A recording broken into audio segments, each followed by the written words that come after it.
This is episode 40, Healing Shame and Knowing You Are Lovable No Matter What, with Sarah. Welcome to Over It and On With It. I'm your host, Christine Hassler, and for over a decade, I've been a life coach, speaker, and author. Each week, you'll hear me work directly with a caller as I coach them through a goal they want to accomplish or an obstacle they may be facing. I'll provide a blend of practical and spiritual advice, as well as tangible actions you can apply to your own life. Now, let's get on with the episode.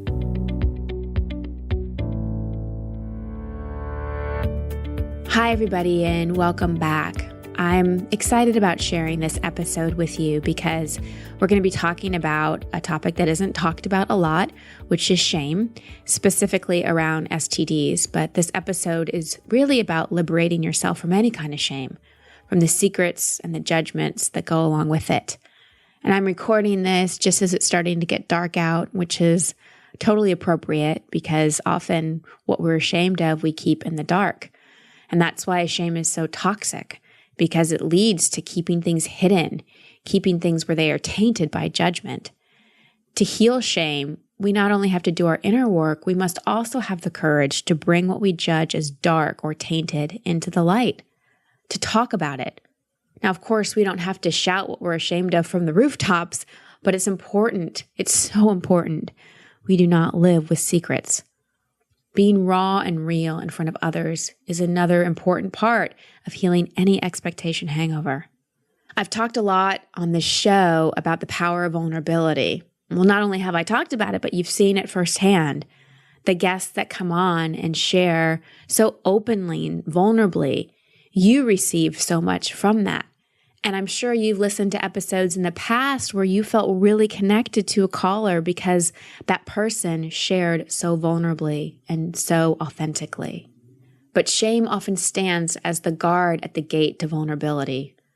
The incredible, painful feeling of shame is based on the misunderstanding of a perceived flaw that we believe must stay hidden. The way to get through shame is by stepping into vulnerability and revealing what we're terrified of being found out for. We all want to know that we're loved, even if we have these dark, scary, shameful feelings and thoughts. One of the reasons I talk so openly about my life is because it helps me break free of the shame I've carried around. For example, I've shared a lot about how I suffered from depression as a kid, and I remember when I would go to the psychiatrist, I'd have to get a note to be excused from school, and I'd have their office white out the description that I was seeing a psychiatrist because I was so embarrassed about it. I also dealt with a lot of shame when I got my divorce. My first book, I wrote all about being broken up with and then meeting this new man and finding the love of my life and getting married. And then 4 years later, I was going through a divorce and I felt like a fraud in a lot of ways and I felt very ashamed. But keeping it hidden just made me feel worse. When I started to be honest about it and started to talk about it, not only did it help me heal the shame, but it actually helped me take another step toward vulnerability. And that's what today's caller is doing. She's taking a huge step toward vulnerability. I deeply acknowledge Sarah's courage for sharing so openly on this episode because I sense a lot of you listening will relate to having secrets, things you're ashamed of, or like Sarah, an STD that you feel taints you in some way. So take a deep breath. And really take this call in. And as I'm coaching and reassuring Sarah, take my words in. Breathe light into the places you've kept in the dark because you felt dirty, less than, or embarrassed. So as you're listening to this call, consider, are you carrying around a secret? Do you have an STD or some kind of illness or situation that negatively impacts your dating life? If you're experiencing shame, are you ready and willing to be vulnerable so you can free yourself from it? Are you harboring anger or resentment against anyone or anything that is preventing you from feeling the liberation and love that is your essence? And finally, before we dive into this session, I want to read you a quote from Sean Korn, who is one of my favorite yoga teachers and just a voice of inspiration. She says, "There's nothing I wouldn't share. You're only as sick as your secrets. And I don't have any secrets. I'll talk about anything. I want to be part of the conversation that breaks down shame." So that's what today's episode is about. It's about being part of the conversation that breaks down shame. Keep that intention in your heart as you listen to my session with Sarah. Hello, Sarah. Welcome to the show. How can I help? Hi, Christine. Thanks so much.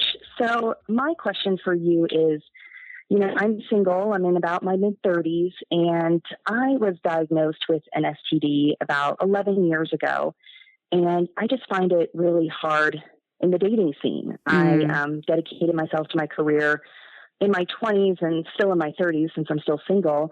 But I just kind of wanted your advice, maybe some tips to navigate today's obviously crazy dating scene with all the dating apps and online and groups and stuff like that. But, with what I have in the essence of, how to approach that subject with someone and also with the self-worth, with having my diagnosis, it's just, you feel kind of down on yourself a lot. So, just trying to keep that self-worth up when you're trying to date. Yeah, that's the bigger issue. That's the bigger issue. The other one is physical, right? But the judgment you have on it is really at the core of this. So let me back up a moment and just ask you, what do you find most difficult about dating? When does it get challenging for you with this? I guess definitely when I start dating and the relationship becomes, both I or my partner want to become more intimate, I would have to have that conversation with them. And then I guess just the anticipation of how they're going to react, because everyone is entitled to their own opinion. And all I can do is just tell them, hey, this is what happened and everything is fine. I can still have children and everything like that. I just, we would just need to be careful from time to time. So, but some people have just a negative reaction towards it. And it's their prerogative. I mean, they might not be as educated on it as I am. So I think that's just a big hurdle for me. Okay. Is it herpes? Yes, it is. Okay. So, and it's okay to say it, like it's okay to name it. So that's part of the shame. Yeah. And as you know, statistically, so many people have it. And it's one of those ones that I think carries the most amount of shame with it. So you're not the first person I've talked to about this. So really, no, you're not alone in it. And I think too, it's really hard for women because you feel a sense of disgust with it. Would that be accurate? Yeah, especially because I was a virgin until I was 24, 25, and I gave my virginity to this man and he cheated on me. Mm-hmm. So it's like, I wasn't someone who, who slept around a lot. Not that that means anything, but I'm just saying, like, I just kind of feel like I tried to do the right thing, but you can't control someone else's actions. So, but anyway, it definitely has just a lot of shame with it. And that's another problem, is the social stigma behind it. Like you said, a lot of people have it. I've done a lot of research and education on it, but some people just feel, that it's just not something for them, which is fine. But I think like what you talked about, the shame that goes with it, I feel that I still deal with that 11 years later. Right. So it's just tough. There's the shame there. And it also sounds like there's a little anger there too. Yeah, for sure. Yeah. Yeah. And I'm sorry this happened to you, Sarah. I'm sorry that something that was so sacred became tainted. Yeah. Yeah, for sure. And I also know that you're not a victim in this. And I also know that it happened for you, not to you. This is part of your path. This is part of your spiritual growth. And this is actually, part of how you will connect to your partner, because the person that you're meant to be with will not let this be a deal breaker. Now, there's your side of this too. The more that you carry around the anger and the shame and the judgment about it, the more you're going to experience judgment from the other side. So external experience is a reflection of internal reality. A lot of times what people pick up on is not necessarily the words we say, but the energy it rides on. So when you communicate to people, let's say you're sharing about this with someone you're dating, my suspicion is there's a couple things happening. One, there's fear because you're scared of what they're going to say or how they're going to react. 2, there's shame. And 3, there's the anger at the guy who gave it to you. So as you're delivering the message, there's all those subtle energies also happening, which are impacting how the message is received.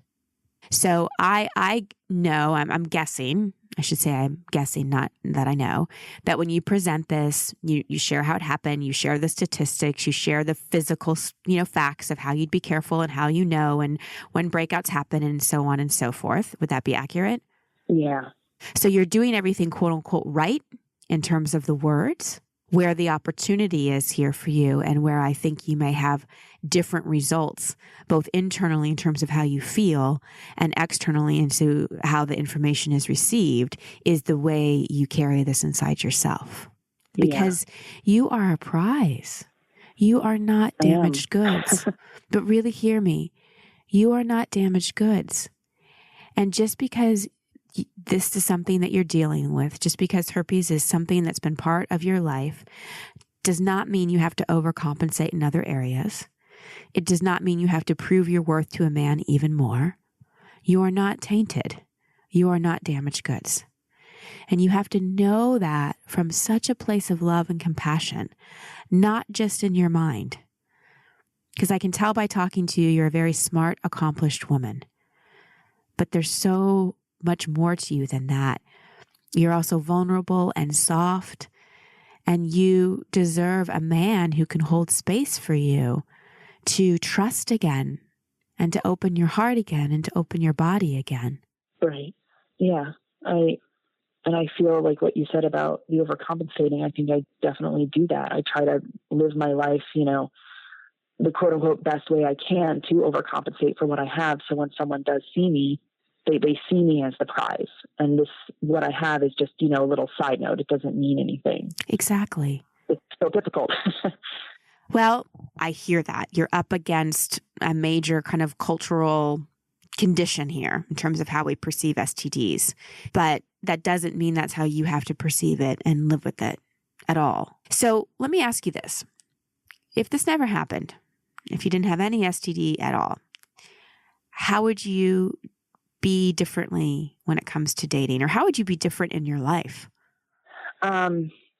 Gosh, that's a really good question, because I'll be honest with you, I really didn't start dating until after I was diagnosed. I never really dated in high school or college. And, I got diagnosed after my first sexual partner, and, I didn't really start dating until after we broke up. So I think the difference for me would just be, I wouldn't know much about it, to be honest. I thought entering into a sexual relationship, all I worried about was don't get pregnant, don't get pregnant, don't get pregnant. I just never thought that this would happen to me. Therefore, I wasn't educated on it. I didn't know what to do. And I should have been more educated on it, but I trusted the person I was with. And it's just, obviously I shouldn't have, but, life is life and life happens. So I just that's why I've taken this. Obviously, I'm moving on with my life and learning about it and embracing it the best that I can, and bringing to the table, what I have to offer, which is a lot of other things in my life. But do you see how you're still compensating even in how you're talking about it? Yeah, absolutely. You're right. It's not a negotiation where it's like, okay, well, I know I have this herpes thing, but look at this long list of other things I'm bringing to the table. Love is not a negotiation. Yeah. And in my listening of you, you're working on trying to come to peace with this and live with this in your mind by thinking about it, by justifying it, by life is life and it happens. And where I am encouraging you to go is to go back to when this happened and do some major emotional and forgiveness work around it. Yeah, because for sure. The anger you're carrying in your body about this and toward him is not only not good for you physically, but energetically, there's a piece that doesn't trust men. And if there's a piece of you that isn't trusting, then you're more likely to attract men you can't trust. Yeah. And you want to be very mindful of the story you tell yourself about having herpes, because we collect evidence that supports the story. So my sense is that you've got a successful career. You're, definitely feminine in a lot of ways, but I can hear how you lean into the masculine in some ways as well. And so that vulnerability and that receptiveness and that sweetness that's so part of being feminine may be something that you've turned the volume down on because when you were like that, back when you were a virgin, you got hurt. But the kind of man who will show up and play out the polarity with you in a way where you feel safe and trusting and all of those things, he's going to be attracted to your softness and your vulnerability. Yeah. And I've been told by many people in various forms of my life that I need to work on being more feminine. So I love that. I love that we say we need to work on being more feminine. It's like an oxymoron. Yeah.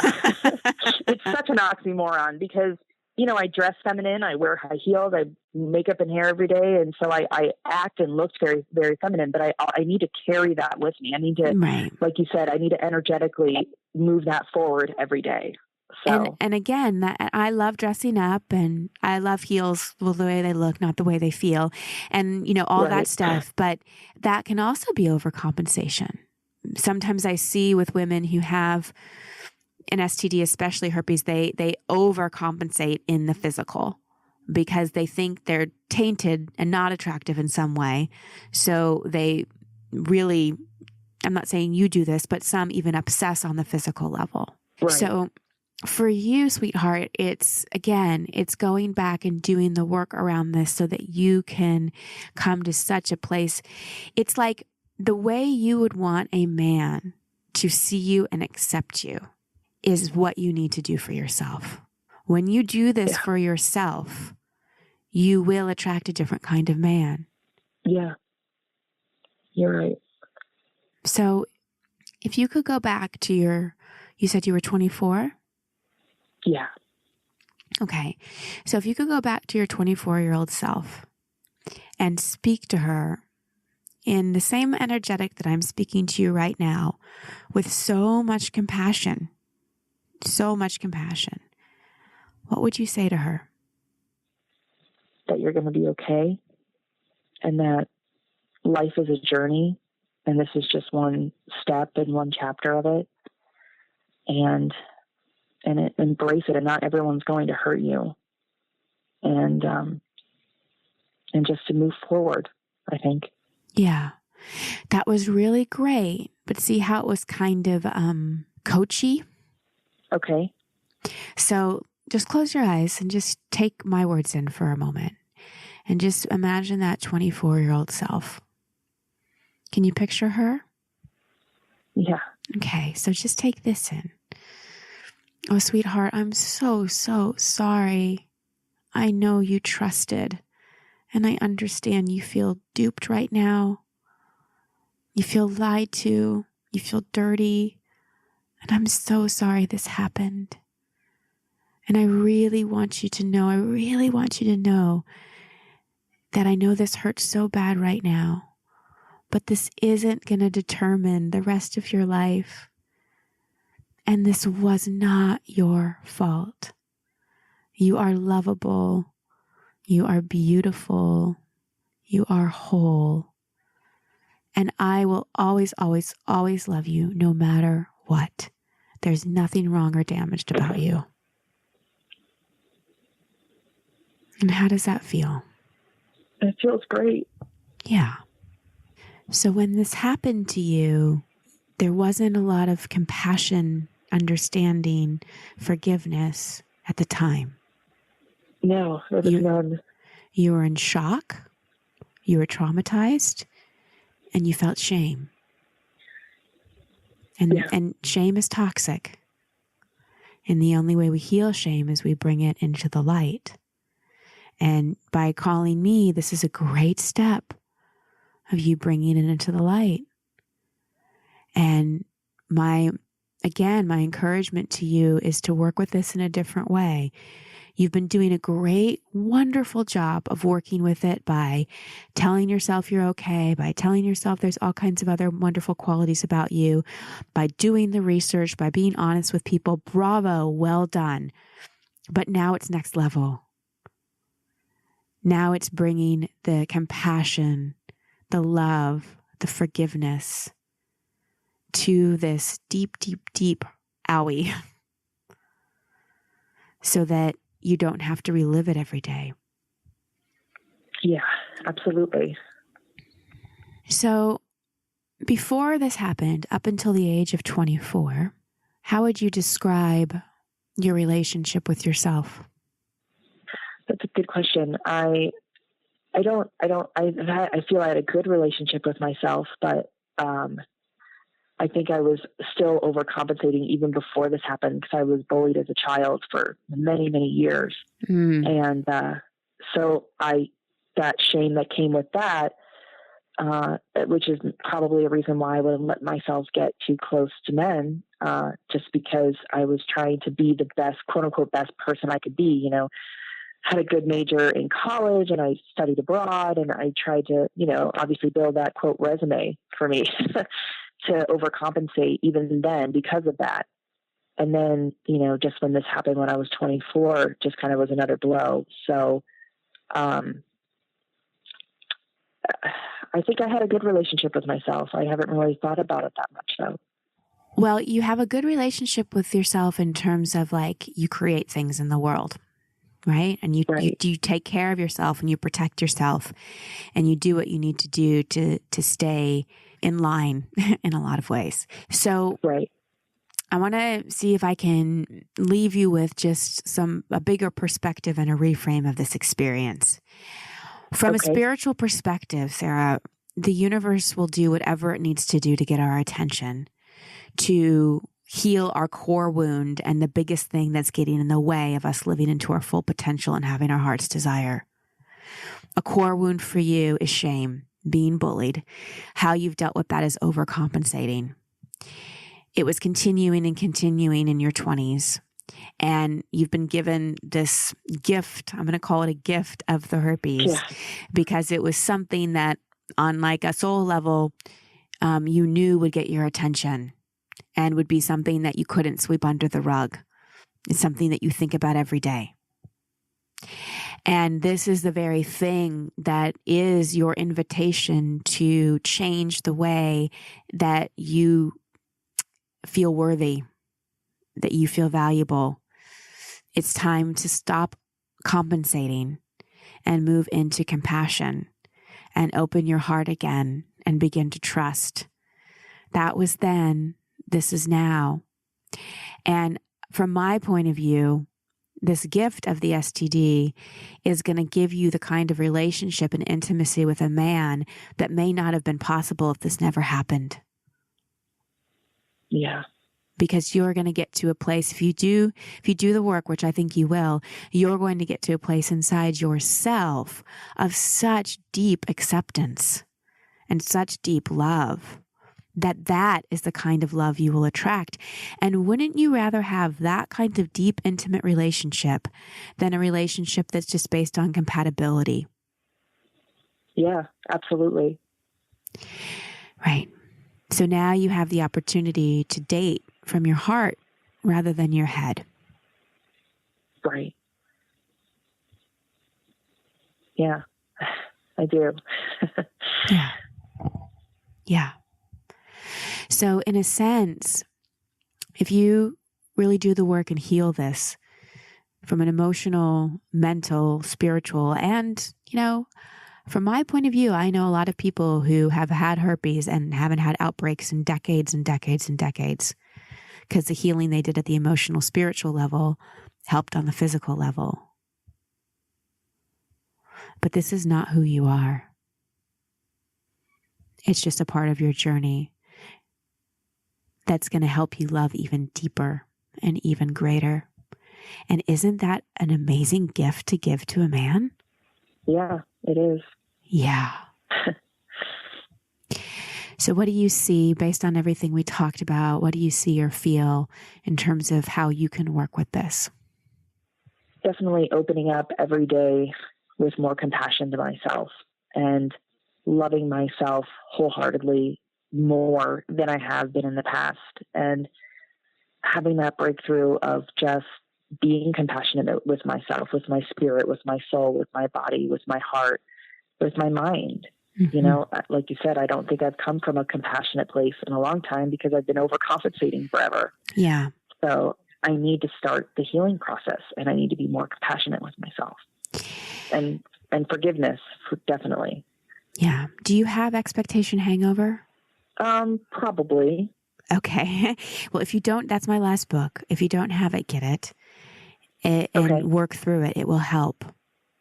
It will help. Okay, great. It would be an amazing kind of tool and guide for you as you move through this.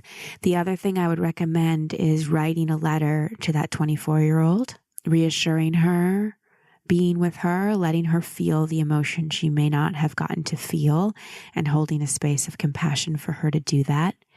The other thing I'd recommend is writing a big kind of FU letter to the guy who gave it to you. Get all the anger out, just rip him to shreds, whatever you need to do, and then actually rip that letter to shreds and see if the energy is shifted. If not, give it a day or two.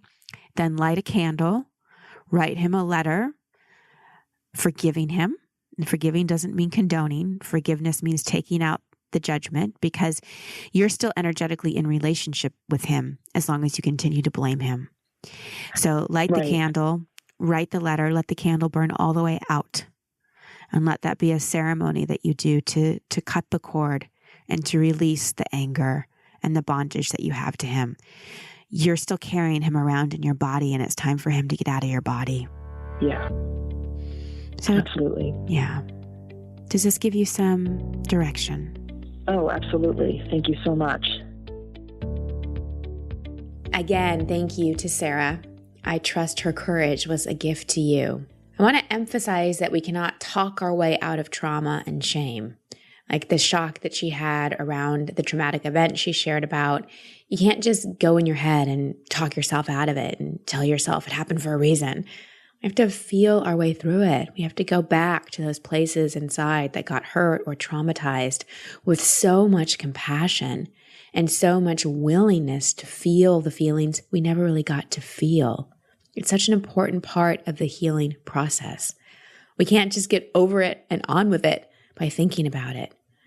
For example, if you broke your arm and it was bleeding and the paramedics just talked to you about how you were going to be okay and it happened for a reason and broken arms happen to a lot of people and never actually treated your broken arm, what would happen? It would never heal. We have to go back and actually treat the wound. That's why I recommended to her to go back and deal with those unresolved issues, deal with those feelings she had never dealt with, and deal with the shame with so much compassion. Because when it comes to these events, traumatic events or events that produce shame, often there wasn't compassion. There was just secrecy and judgment and anger. And those things only perpetuate the shame. They don't heal. The other thing we touched on is how she overcompensated her whole life. Compensatory strategies are something we talk a lot about on this show. Whenever we feel less than, whenever we feel like something's wrong with us, we come up with a way to overcompensate.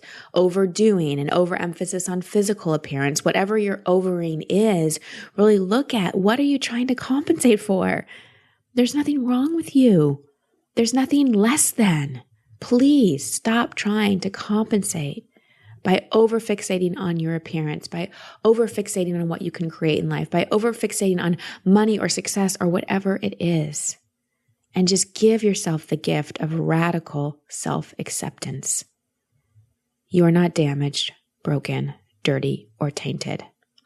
Please, for the sake of well-being, stop buying into that misunderstanding. The more you heal core wounds, bring shame into the light, forgive and reframe how you see yourself, the more you will shift how you are seen. I want to highlight as well how I talked to Sarah about how the universe will bring things into our awareness to help us heal, not to punish us. If we can reframe how we look at them, even the seemingly terrible things can be blessings. And before I dive into the takeaways from today, I want to read you another story to inspire you even more. This was from Jasmine, who contributed this piece to Expectation Hangover. She writes, "My 12-year-old daughter deals with depression, anxiety, and behavioral issues. Many kids don't understand her, and she's been bullied a lot despite my attempts to protect her. Because of the shame I felt over feeling like I failed as a mother, I gained a lot of weight and withdrew from friendships as it was too hard to go out and pretend I was happy and had perfect children when it wasn't the truth. Being honest with myself that I'm not perfect and I don't have a perfect daughter has been hard. as I've always been a perfectionist. I thought of myself as a failure at home, so I put my heart and soul into my job. I would hide my sadness and come to work as though I were an actress and just playing the perfect teacher role. My friends and family had no idea, and I was living a lie. Eventually, I couldn't take the charade anymore, so I let people see my vulnerable side. As scary as it was to drop the facade, it was even more liberating. I began to open up to others and let my feelings show, which made my students, colleagues, friends, and strangers identify with me even more. This experience taught me not to worry about what my neighbors or other people think of me or my daughter or my parenting skills. My heart has softened by letting people see the real me. And now it's easy for me to see that my daughter has a heart of gold and that I'll always be her number one fan no matter what. We are now closer, as I've lowered my expectations of us both, freed myself of shame, and now she is free to be the quirky, lovable yet anxious, and sometimes sad and vulnerable young lady that she is. So your takeaways for this episode: vulnerability. What secrets do you have that you've kept in the dark that you need to bring into the light? If you do have an STD or herpes, find people to talk to you about it so you don't feel alone. Like Sarah said in the call, a lot of people have it. I don't know what the statistics are exactly. I think it's 1 in 3 or 1 in 4. It's a lot of people. I've had a lot of people come to me at retreats or for coaching around this. Talk to people about it so you realize you're not the only one. Also, do the kind of emotional work I advise Sarah to do. Maybe write a letter to the younger part of you that went through a traumatic experience or experienced things that have made you feel shameful or like you have to keep a secret.